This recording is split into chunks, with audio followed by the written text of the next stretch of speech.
Due valanghe in pochi minuti a Sella Nevea nel comune di Chiusaforte e Caserarazzo tra le province di Udine e Belluno. Una delle 6 persone coinvolte è trovata senza vita, sepolta nella neve. Momenti di paura per una quarantena di Villorba in escursione nel Vicentino. La donna è viva per miracolo, salvata dal soccorso alpino anche grazie a un drone.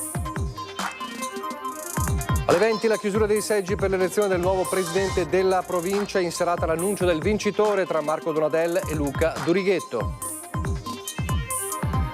20 agenti del reparto mobile di Padova feriti nella guerriglia di Torino, tra questi il protagonista del video shock che ha fatto il giro d'Italia, la visita della premier Meloni, mentre il sindacato di polizia FSP tuona escalation di violenza nelle piazze.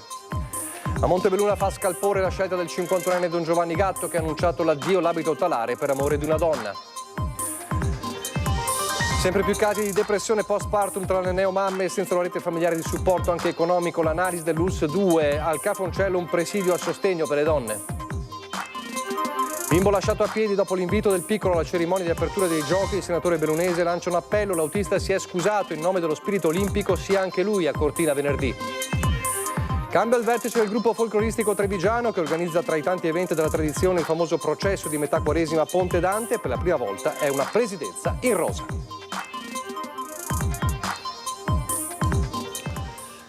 Telespettatori di Antena 3, buonasera, ben ritrovati. Il telegiornale di Treviso e dunque la cronaca in primo piano con l'allarme scattato nel pomeriggio quasi in simultanea per due valanghe, una a Caserarazzo tra le province di Udine e Belluno e l'altra a Sella Nevea. Sono 6 gli sci alpinisti coinvolti e in un caso si è trasformato in una tragedia perché una delle persone coinvolte è stata trovata poi senza vita, sepolta nella neve. Il servizio della redazione di Tele4. Tragedia nella località di Caserarazzo, al confine tra Friuli e Veneto. Uno sci alpinista è morto dopo essere stato travolto da una valanga. I soccorritori, dopo ore di ricerche, hanno trovato il corpo senza vita. Continua l'allarme in Friuli Venezia Giulia. 2 slavine, quasi in contemporanea, si sono staccate dalla parete della montagna. 6 in tutto le persone rimaste coinvolte. Il primo allarme è quello scattato poco dopo le 14 a Caserarazzo, fra Sauris e Belluno. La chiamata al 112 è arrivata da un testimone che ha assistito al distacco nevoso e notato la persona travolta. La valanga è caduta all'incirca 1800 metri di quota. Sul posto, poco lontano, si esercitavano le squadre del soccorso alpino del Friuli Venezia Giulia e del Veneto. Sono stati chiamati altri rinforzi per operare sullo scenario, oltre all'elicottero della protezione civile, anche quello dei vigili del fuoco e quello dell'elisoccorso regionale. Presenti anche i soccorritori della Guardia di Finanza e in tutto 3 unità cinofile da valanga. Le ricerche, dopo alcune ore, hanno portato alla drammatica scoperta. Poco dopo la prima chiamata, ecco la seconda per un'altra valanga a Sella Nevea, a circa 2000 metri di quota lungo l'itinerario di sci alpinismo che conduce da Sella Ursic alla Conca Prevala. La massa di neve ha travolto uno sci alpinista facente parte di un gruppo di 5, a quanto sembra di nazionalità slovena, dato però non confermato. La persona è stata estratta dalla neve dai compagni di escursione, era cosciente ma traumatizzata e in ipotermia. È stata stabilizzata dal secondo elicottero sanitario dell'elisoccorso regionale e trasportata a Sella Nevea. Consegnato all'ambulanza, lo sci alpinista è stato portato all'ospedale di Udine. Operazioni di recupero difficoltose in entrambi i casi a causa dei notevoli accumuli nevosi e del costante pericolo di nuovi distacchi. Secondo il bollettino diffuso dalla Protezione Civile del Friuli Venezia Giulia, il livello di pericolo valanghe è salito nelle ultime ore sulle montagne della regione e per oggi dava grado 3 marcato sopra i 1400 metri. E c'è stata una tragedia sfiorata invece nel Vicentino a San Pietro di Valdastico. Una quarantenne di Villorba che era in escursione con un amico è viva per miracolo, salvata grazie anche a un drone. Sospesa nel vuoto a 20 metri di altezza appesa a un cavo. Il terrore di non farcela, poi il salvataggio che ha fatto tirare a tutti un sospiro di sollievo. Se l'è cavata con tanta paura la quarantenne di Villorba rimasta bloccata sulla ferrata delle Anguane a San Pietro di Valdastico durante l'escursione con un amico. Insieme hanno affrontato il percorso, ma arrivati nel tratto nero a strapiombo e più impegnativo, verso la fine la donna non è stata più in grado di procedere oltre. Con le mani che non riuscivano a tenere la presa, ha perso un appiglio e si è ritrovata appesa al cavo tramite il dissipatore agganciato all'imbrago, con il vuoto sotto di lei. Avvertito l'amico, che si trovava davanti e non poteva aiutarla, è scattata la chiamata al 118 che ha attivato il soccorso alpino di Ersiero. Una prima squadra veloce è salita dal basso, seguita da un'altra con l'attrezzatura. Non si conosceva però esattamente la situazione ed era ormai calato il buio. Fondamentale allora l'utilizzo di un drone che ha illuminato la parete per tutta la durata delle operazioni, a partire dalla individuazione della quarantenne. I soccorritori l'hanno raggiunta e l'hanno calata per una ventina di metri su una cengia, dove ha potuto riprendersi dopo il lungo periodo ferma nella stessa posizione.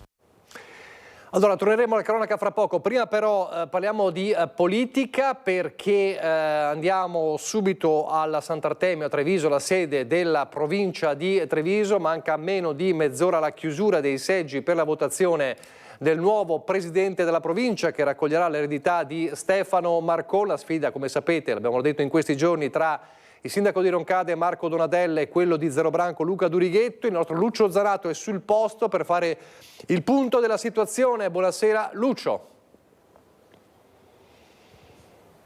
Buonasera ai telespettatori di Antenna 3, sono con Carlo Rapicavoli, direttore generale della provincia di Treviso, nonché diciamo vera punta deus ex machina di queste elezioni, che sono elezioni, direttore, davvero un po' particolari, perché ci sono 3 seggi, sono suddivisi per diciamo così consiglieri e sindaci rispetto al numero di abitanti, rispetto al comune, una cosa abbastanza complicata. Pensa Nicola che c'è un algoritmo determinato proprio dal governo per capire chi viene eletto in queste elezioni provinciali. Lo spieghiamo un po' meglio, direttore? Beh, cerchiamo di spiegarlo in modo più chiaro possibile.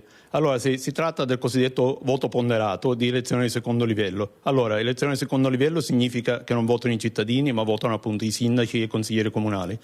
I comuni vengono suddivisi in fasce di popolazione. Abbiamo una prima fascia di comuni fino a 3.000 abitanti, poi da 3.000 a 5.000, da 5.000 a 10.000 e da 10.000 a 30.000. Allora, in base all'appartenenza a ciascuna fascia, il voto ha un peso diverso. Quindi il voto del consigliere o del sindaco del comune di prima fascia, quindi fino a 3.000 abitanti, vale circa 24 voti, quello del comune più grande vale circa più di 200 voti, 202. Quindi non c'è una certa disparità tra le varie comunità? Ma allora il meccanismo che sta alla base di questo criterio è quello della rappresentanza, quindi nella logica della legge, se così si può dire, il sindaco, il consigliere di del comune di Treviso rappresenta un certo numero di persone sicuramente superiore a quello di un comune più piccolo, e quindi per questo il suo voto ponderato ha un valore superiore rispetto a quello del comune più piccolo. Resta il fatto che questo meccanismo però priva effettivamente della rappresentanza diretta dei cittadini, ed è quello che continuiamo a ripetere. Insomma. Ecco, tornando invece all'elezione di oggi, che dati sono emersi? Allora, siamo a circa 20 minuti dalla chiusura dei seggi. Abbiamo un'affluenza di circa l'80% al momento, ma a breve sapremo qual è l'affluenza definitiva con gli ultimi votanti che sono in attesa nei seggi.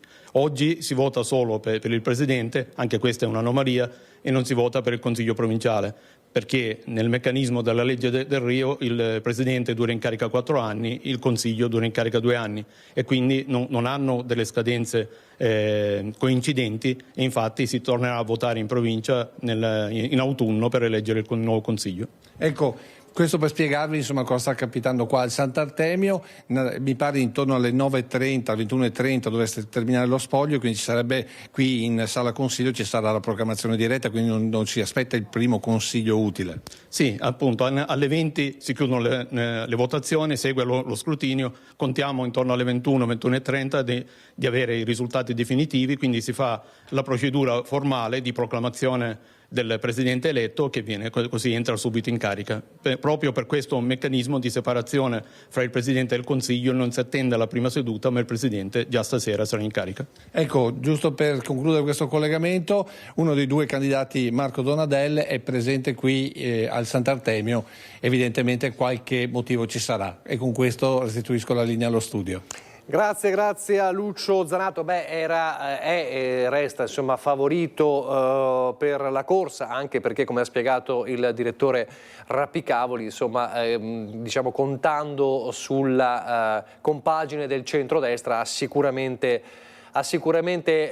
più possibilità, tante più possibilità rispetto a Luca Durighetto, ma come sapete, e si era anche detto, insomma, il voto è segreto e quindi potrebbe esserci anche qualche sorpresa, però insomma è il grande favorito, è il sindaco di Roncade. Allora, torniamo alla cronaca, ma restiamo però fuori dalla provincia di Treviso per un momento, ma è una notizia che ha avuto un eco enorme non solo in tutto il Veneto e quindi anche nella Marca, ma in tutta Italia. Parliamo dei 20 agenti, degli agenti del reparto mobili di Padova. Sono 20 quelli feriti nella guerriglia di Torino di ieri sera, oltre ovviamente agli altri colleghi del resto d'Italia. Tra questi 20 feriti del reparto mobili di Padova c'è Alessandro Calista, il 29enne protagonista del video shock che ha fatto il giro d'Italia. Come vedete in questa immagine, e fra poco vedremo il servizio, la Premier Giorgia Meloni è andato a trovarlo insieme agli altri colleghi all'ospedale di Torino, mentre il sindacato di polizia FSP tuona e dice c'è una escalation di violenza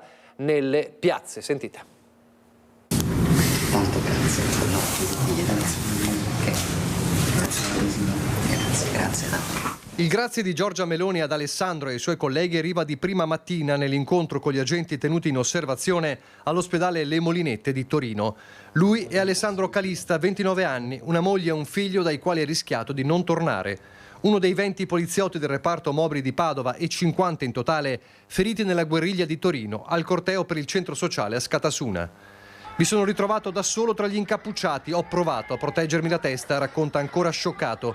Suo malgrado è diventato il simbolo di una vicenda che ha spinto la stessa Meloni, poco dopo, ad annunciare una riunione nelle prossime ore a Palazzo Chigi per parlare delle minacce all'ordine pubblico e valutare le nuove norme del decreto sicurezza.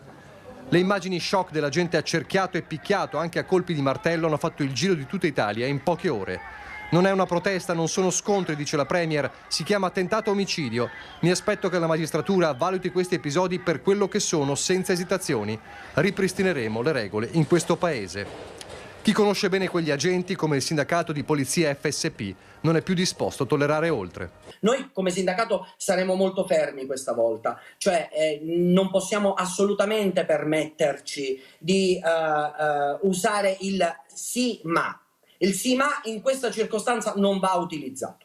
Qui non c'è niente di democratico che queste persone, anzi mi scuso per definirle persone perché non sono persone, questi sono terroristi e sono soprattutto vigliacchi. Massima solidarietà in queste ore dal presidente della regione, Alberto Stefani. Una vicenda vergognosa, uno a uno questi delinquenti devono essere assicurati alla giustizia. Vicinanza anche dal sindaco di Vicenza e coordinatore della consulta dei comuni capoluogo di provincia di Anci. La violenza non è protesta, dice Giacomo Possamai, quanto accaduto a Torino è gravissimo. E anche se la condanna è bipartisan in queste ore da tutto il mondo politico, il sindacato avverte e si dice pronto a clamorose proteste. Scenderemo in piazza appena qualunque istituzione civile e democratica di questo paese provi in qualche maniera a giustificare il gesto. Non c'è un'ideologia che possa in qualche maniera giustificare l'aggressione di 30 vigliacchi terroristi a carico di una sola persona.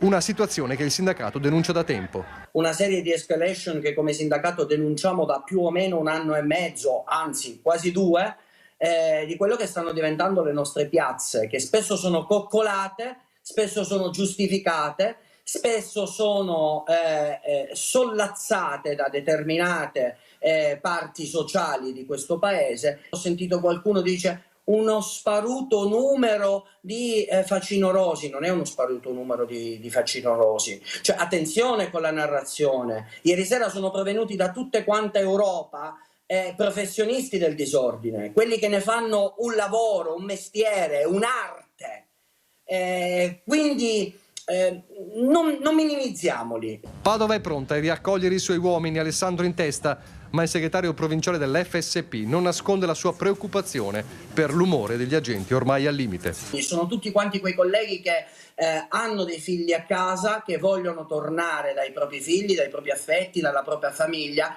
e vogliono farlo facendo il loro mestiere, senza negare assolutamente quello che è una democrazia impone, cioè la possibilità di manifestare liberamente, ma quello non è manifestare, cioè lì stiamo parlando di un'altra cosa, lì parliamo di guerriglia urbana. Lì chiediamo che i poliziotti siano messi nelle condizioni di poter agire nel bene di tutti, non nel bene del poliziotto stesso che opera.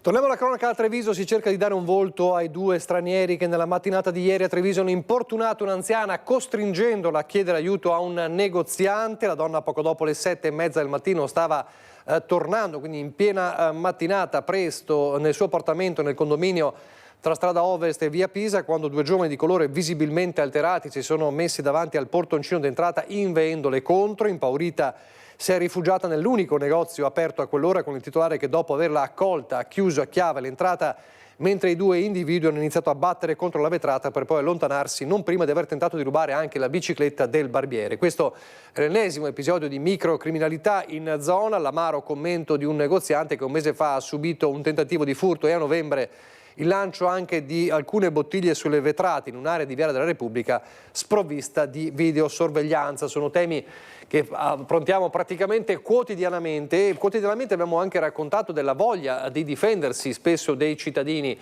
C'è chi si fa il porto d'armi, l'abbiamo raccontato, c'è chi acquista gli spray peperoncino e c'è invece anche chi cerca di imparare tecniche di autodifesa, non sempre e solo contro i ladri. In questi giorni è andato praticamente esaurito un seminario a Treviso di Krav Maga per insegnare proprio le tecniche naturali di autodifesa.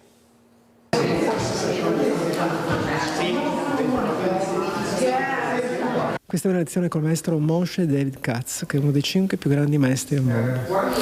È una lezione interessante perché il suo Krav Maga lo definisce il Krav Maga perfetto per le persone imperfette. Quindi non è un Krav Maga per persone muscolose, con precedenti arti marziali nelle ossa, nei muscoli, ma è per l'impiegato, l'impiegata, la studentessa, l'anziano anche, no?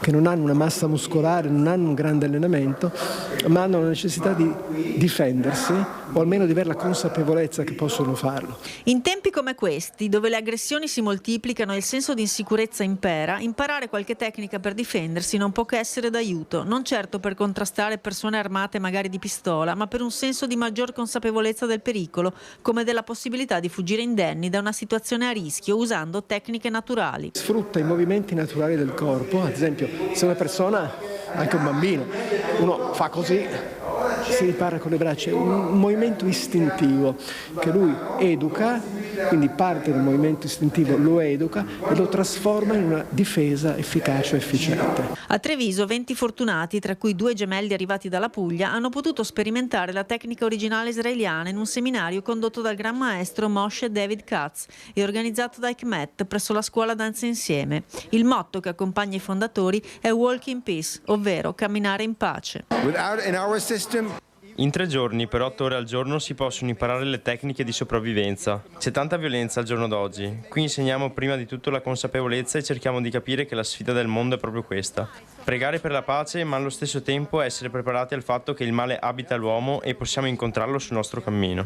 Essere donne in questo tempo spesso confuso e violento non aiuta. Ecco perché c'è necessità di acquisire sicurezza fisica, ma anche psicologica. Ovviamente io, in quanto donna, sento ancora di più questa cosa, visto il periodo molto triste che sta vivendo la popolazione femminile, è veramente sotto attacco, quindi penso sia fondamentale sapersi difendere senza diventare aggressivi ovviamente, però nel momento in cui si riceve magari un'aggressione sapere istintivamente cosa fare per poter finalmente camminare in pace, che è il motto del Krav Maga di ICMET, che è l'associazione che abbiamo contribuito a fondare. E altri corsi arriveranno perché ICMET intende espandersi per regalare ai trevigiani altre possibilità per non soccombere. Ci saranno degli incontri trimestrali che faranno parte di un progetto molto più ampio legato alla città di Treviso e che ci stiamo impegnando a portare, di cui molto presto parleremo. Cambiamo argomento, andiamo a Montebelluna, dove il dibattito del giorno è la vicenda di Don Giovanni Gatto, volto conosciutissimo in città, che ha annunciato di aver avviato la procedura per lo scioglimento dei voti per amore di una donna. Da Montebelluna, è la notizia di oggi questa? Beh, sicuramente sì.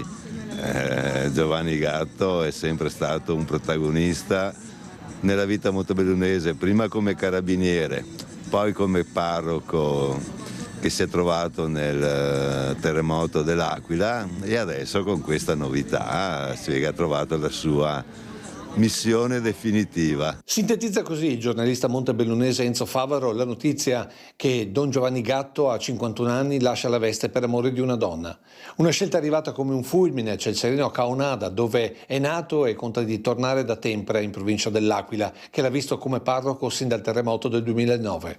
Ma Giovanni Gatto è persona molto conosciuta in tutta Montebelluna e la sua vicenda oggi era nella bocca di tutti all'ombra della Loggia dei Grani. Ho un'ottima stima della persona in sé, è una brava persona e probabilmente se ha fatto questa scelta avrà i suoi motivi, li avrà ponderati benissimo, molto, molto profondamente. Meglio così, piuttosto che vada in giro a far danni, meglio così. Purtroppo non è il primo e neanche l'ultimo. Probabilmente l'amore è cieco, probabilmente ha trovato un'anima e lui non ha avuto remore, probabilmente giustificabile o meno, non si può giudicare una persona, un prete che ha avuto questa decisione. È un'evoluzione della società, secondo me, che può portare a dei benefici come a dei problemi. Insomma, i preti dovrebbero sposarsi.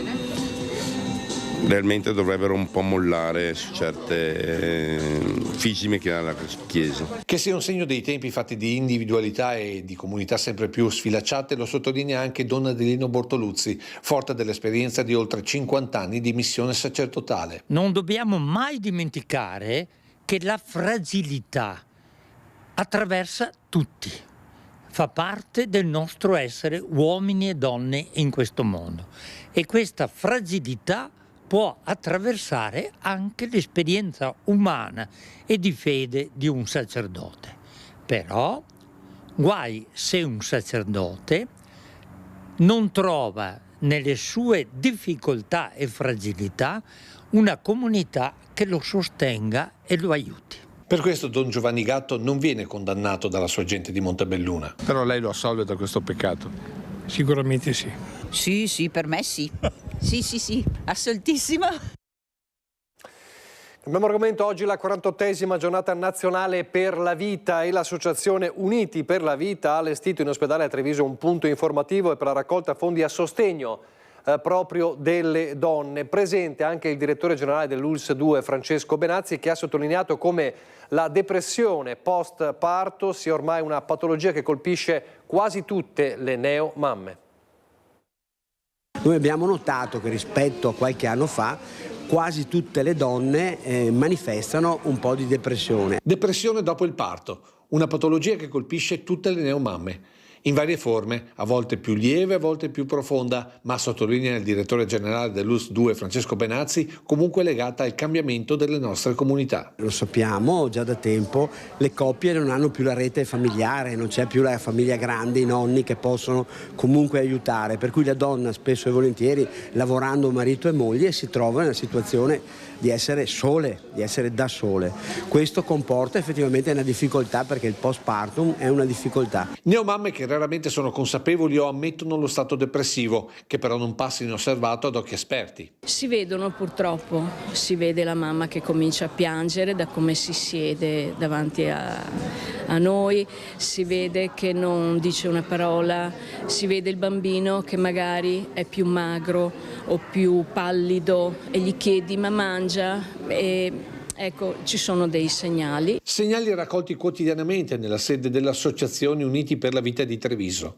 Donne che vogliono aiutare altre donne in difficoltà, come hanno raccontato nel punto allestito per raccolta fondi all'entrata del Cafoncello. L'obiettivo sarebbe più che altro di aiutare le mamme che sono incinta praticamente e soprattutto che abbiano un buon supporto, un buon sostegno, perché ci sono anche psicologi, ci sono ginecologi, ci sono le ostetriche, cioè c'è un grande staff che gira attorno a tutto questo. Un supporto psicologico e sanitario all'attività dell'USL, ma anche un fattivo sostegno economico per le mamme in difficoltà. Nella sede centrale, che è in via Pinelli, dove c'è questa sede grandissima, c'è la distribuzione di corredini, vengono dati di buoni spesa, cioè ci sono tante cose che per aiutare sia i bambini che le mamme in tutto questo. Da qui l'appello a tutte le neomamme, perché una nuova vita non sia un trauma. Ci possono chiamare, abbiamo dei numeri, li trovate tranquillamente.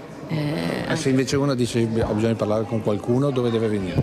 Viene in sede da noi, in via Pinelli 53, ci siamo quasi tutte le mattine, un martedì pomeriggio, però c'è anche SOS Vita che si occupa proprio di queste situazioni. Pochi istanti di pubblicità, poi di nuovo in diretta.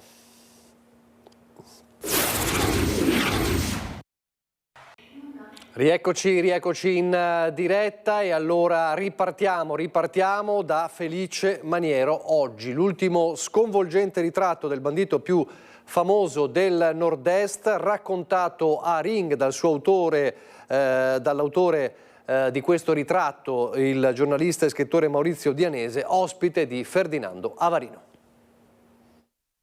L'altro giorno è capitato che mi hanno chiesto un autografo sul libro da aggiungere al mio e ho detto io farei volentieri, ma non è in grado più di scrivere nemmeno il suo nome, cioè non è in grado di tenere una penna in mano, non è in grado di fare una frase completa. Era il padrone del Nord-Est, oggi l'ex boss è solo con i suoi demoni. Il ritratto che Maurizio Dianese dipinge a Ring, cartelle cliniche alla mano, fa impressione. Il giornalista che più di tutti si è occupato della carriera criminale di Felice Maniero lo racconta nel suo ultimo libro, Come me, nessuno mai, dopo aver raccolto dallo stesso Maniero nuovi dettagli di una vita che ha segnato profondamente il territorio.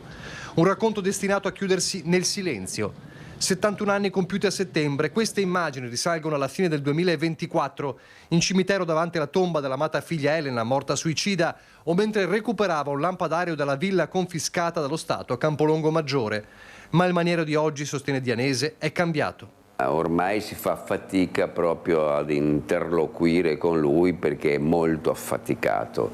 Cioè, se io non sapessi che ha la mia età, direi che ne ha 20 in più. La parabola finale per le 1000 vite del più famoso bandito della storia del Nord-Est. Studiare Felice Maniero vuol dire studiare il miracolo del Nord-Est. Lui capisce di essere arrivato in un momento in cui è possibile fare il salto di qualità, che vuol dire trovarsi in una regione improvvisamente ricchissima, perché questa è la realtà storica, e quando lui inizia a fare tutti gli orefici, gli orafi di Vicenza, ne fa un centinaio.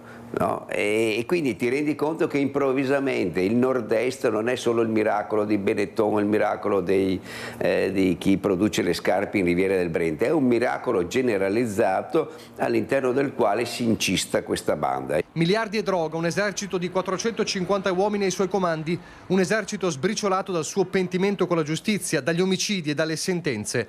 Una storia fatta di intuizioni criminali uniche nel suo genere e di estrema ferocia. Stiamo parlando di almeno una trentina di morti ammazzati, tutti interni alla banda, e però non riusciamo a calcolare quanti morti ha fatto con la droga, perché lui mette in piedi un'industria della droga. La morte di Cristina Pavesi, vittima innocente dell'assalto esplosivo del 1990 al treno postale che portava 6 miliardi, resta una delle svolte della sua vita, come la recente scomparsa della mamma Lucia, la botta che probabilmente ha accelerato il crollo. L'altro vuoto, enorme, la fine della figlia prediletta, un vuoto raccontato nella foto scattata al cimitero. Di fronte alla tomba di sua figlia resta attonito, immobile, resta lì fermo, ripete solo continuamente quanto era bella, quanto era bella, quanto era bella, e basta, non dice altro. È uno di quei momenti, chiamiamoli umanizzanti, per dire che poi c'è sempre una parte della vita, anche del peggior bandito di tutti i tempi, che scolora nel sentimento inevitabilmente.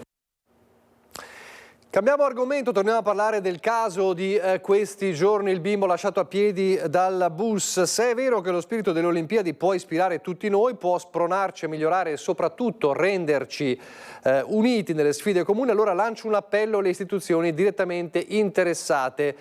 valutate la possibilità di invitare anche l'autista all'inaugurazione dei Giochi Olimpici a Cortina insieme alla famiglia del giovane studente. Non si tratta di giustificare o assolvere qualcuno, ma semplicemente di far trionfare lo spirito di Olimpia. Sono le parole del senatore bellunese di Fratelli d'Italia Luca De Carlo all'indomani dell'invito, l'abbiamo raccontato ieri, a partecipare alla cerimonia di inaugurazione ai Giochi Olimpici 2026 all'11enne Cadorino. In queste ore l'autista Salvatore Russotto ha chiesto perdono, scuse accettate dalla famiglia del bimbo, partendo dal fatto, dice De Carlo, che un 11enne non può mai essere lasciato a piedi in strada.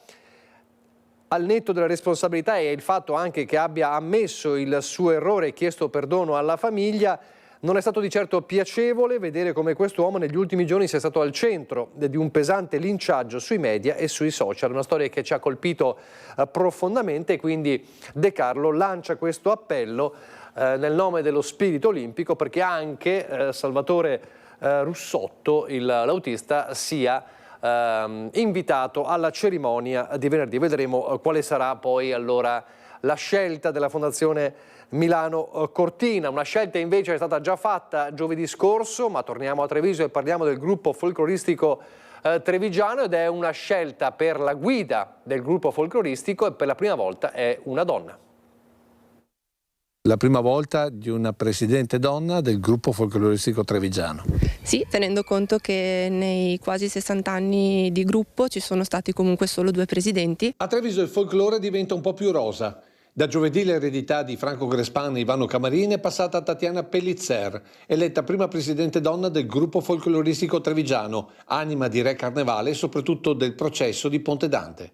Per qualcuno ennesimo segno dei tempi, per altri semplicemente la conferma di una presenza sempre più importante. C'è una quantità di donne nettamente superiore a quella degli uomini, anzi se gli uomini hanno piacere di iscriversi alla nostra associazione noi li accogliamo a braccia più che aperte. Non una mosca bianca, perché sarebbe sbagliato dire che sono una mosca bianca, ci sono altre donne che fanno il presidente di gruppi folcloristici, ne conosco molte e non siamo poche.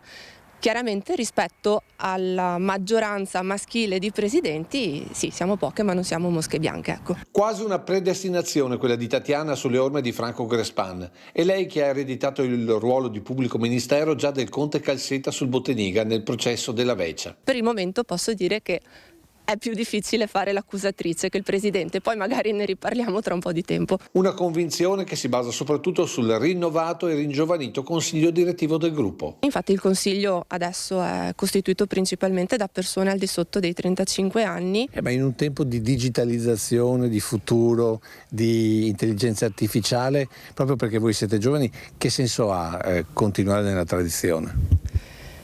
Perché se non pensiamo a quello che siamo stati è difficile tracciare il percorso per andare avanti.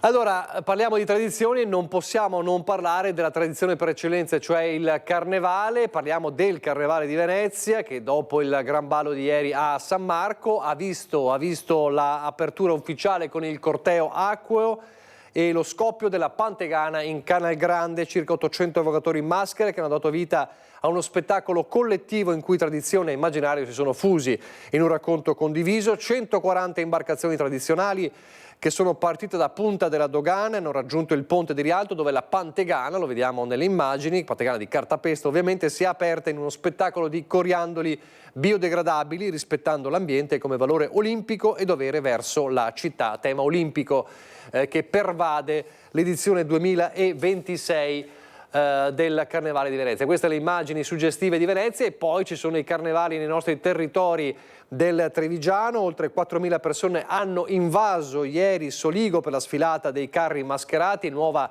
tappa del calendario dei carnevali di Marca, colori, musica e tanta partecipazione, come vedete nelle immagini inviate dal nostro telespettatore che ringraziamo.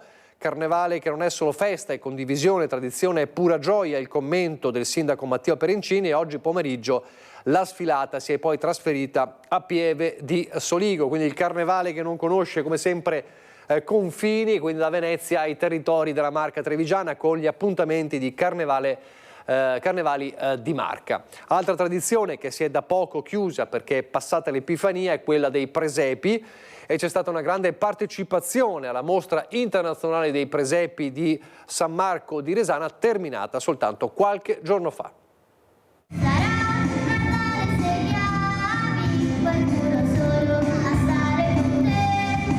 Anche quest'anno si è conclusa la mostra internazionale dei presepi a San Marco di Resana. 90 i presepi, 61 gli espositori tra presepisti ed artisti provenienti da tutto il mondo. La chiusura è andata molto bene e con l'occasione abbiamo anche premiato i presepi fatti dalle famiglie e dalle scuole della zona, Resana e Loreggia, e con una grande partecipazione di pubblico abbiamo riempito la chiesa di San Marco, abbiamo avuto le ragazzine simpaticissime del coro Rexana che hanno cantato le canzoni natalizie e diciamo che è stata una degna chiusura. Un appuntamento ormai diventato tradizione. Sono stati oltre 20.000 i visitatori. La 32esima edizione, la mostra che fu fondata da Alfonso Pozzobon e che continua ad animare il mese di dicembre e di gennaio a San Marco di Resana e ha fatto diventare San Marco il paese dei presepi e Resana il comune dei presepi.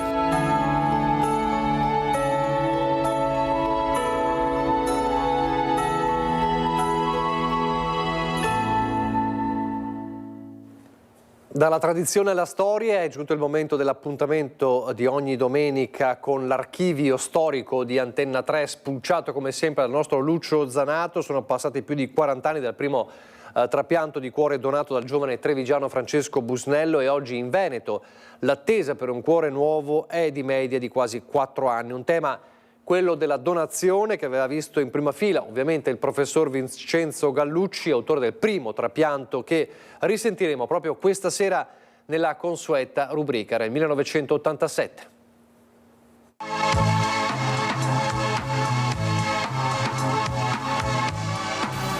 Il professor Vincenzo Gallucci, direttore dell'Istituto di Chirurgia Cardiovascolare dell'Università di Padova, notissimo in Italia e all'estero, è stato ospite questo pomeriggio del Rotary Club di Treviso presso l'Associazione fra gli industriali della provincia. Ad un pubblico numeroso e attento ha parlato del trapianto di cuore in Italia alla luce delle esperienze finora attuate a fronte di una legislazione purtroppo carente in materia. Molto tempo pare del resto passato da quel 14 novembre 1985 quando il professor Gallucci eseguì il primo trapianto di cuore nel nostro paese, utilizzando l'organo donato da un giovane trevigiano. Ma da allora che cos'è cambiato? A che punto siamo oggi? È quello che abbiamo chiesto al cardiochirurgo. A che punto siamo?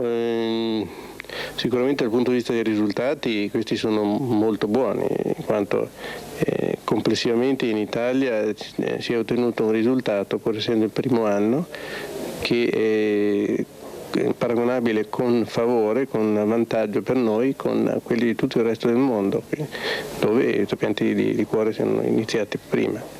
D'altra parte noi ci siamo inseriti al punto a cui gli altri erano già arrivati, utilizzando le loro esperienze positive e negative, quindi questo sicuramente ci ha giovato molto. In questo momento c'è un grande problema che riguarda non solo le donazioni sui trapianti di cuore ma anche i trapianti di altri organi, della grossa scarsità di donazioni.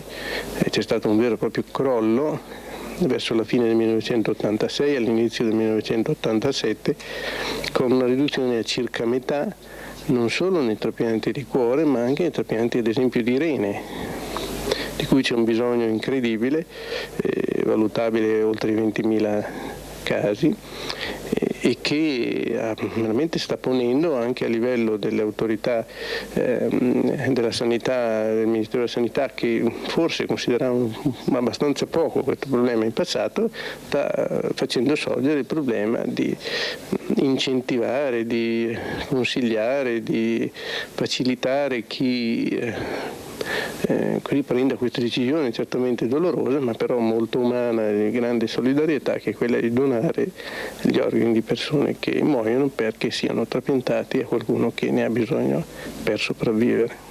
Si fa un gran parlare in questi giorni e dovremmo certamente meravigliarci, se così non fosse, dell'intervento che ha subito Claudio Villa. Ecco, può parlarci di questo intervento specificamente e soprattutto aggiornarci sulle condizioni del paziente? Un malato di coronarie che è stato appunto operato ai coronari, è una situazione molto complessa, ha avuto alcuni problemi che però mi sembra che in questo momento stia migliorando di giorno in giorno, quindi a questo punto si può essere molto più ottimisti. Era il 2 febbraio 1987, con il servizio sulla nostra storia come sempre si chiude l'edizione di Treviso. Grazie per averci seguito, arrivederci.